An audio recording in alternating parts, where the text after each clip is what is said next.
Hi folks, welcome to Guiding Behavior, EDUC 130, Winter Quarter.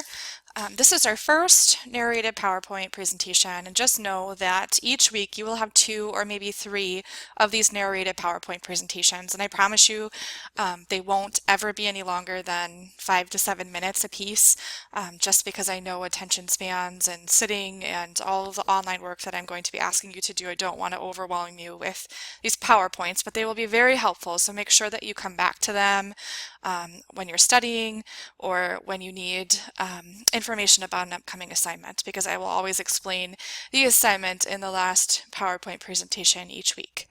All right, so to begin, let's go ahead and talk about the course objectives.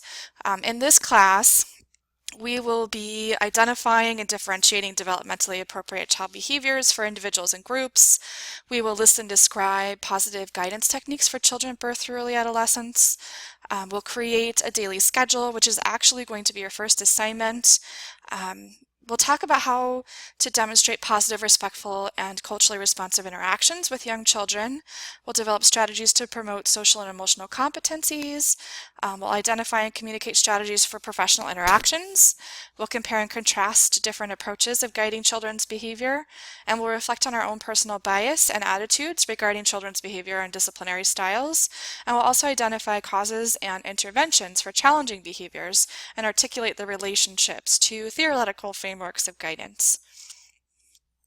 Okay, so this is a 3-part series this week. There will be 3 segments, and I'll identify each segment just like this with a little break, so be free to get a drink, get some popcorn, get comfortable, and get ready for the PowerPoint.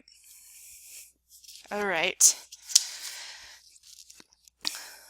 So in this course, we will explore guidance and discipline in the early years.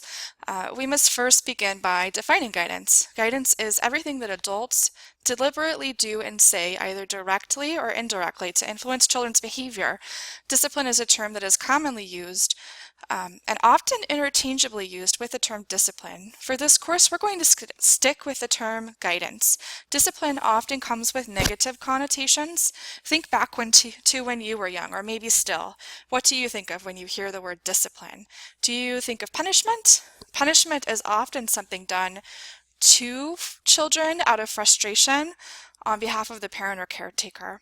Discipline and punishment are often done to children rather with or for children. So it's important to understand that guidance is meant to be positive and should focus on the development of children.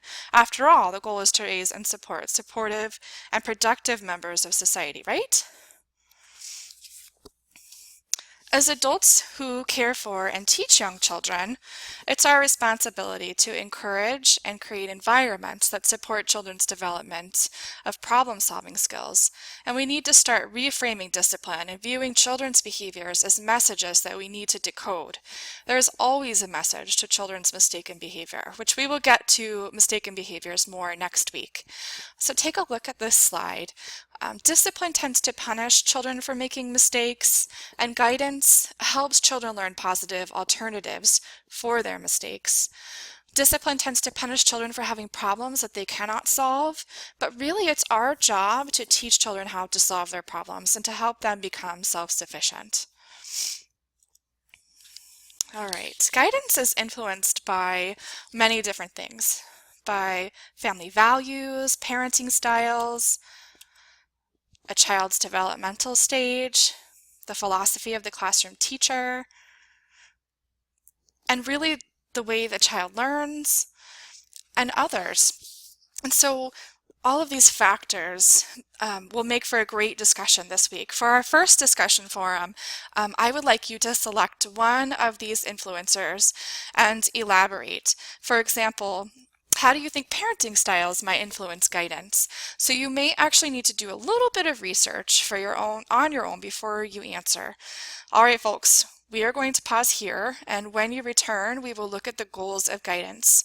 So take a break, relax, get something to drink, and we will be back shortly.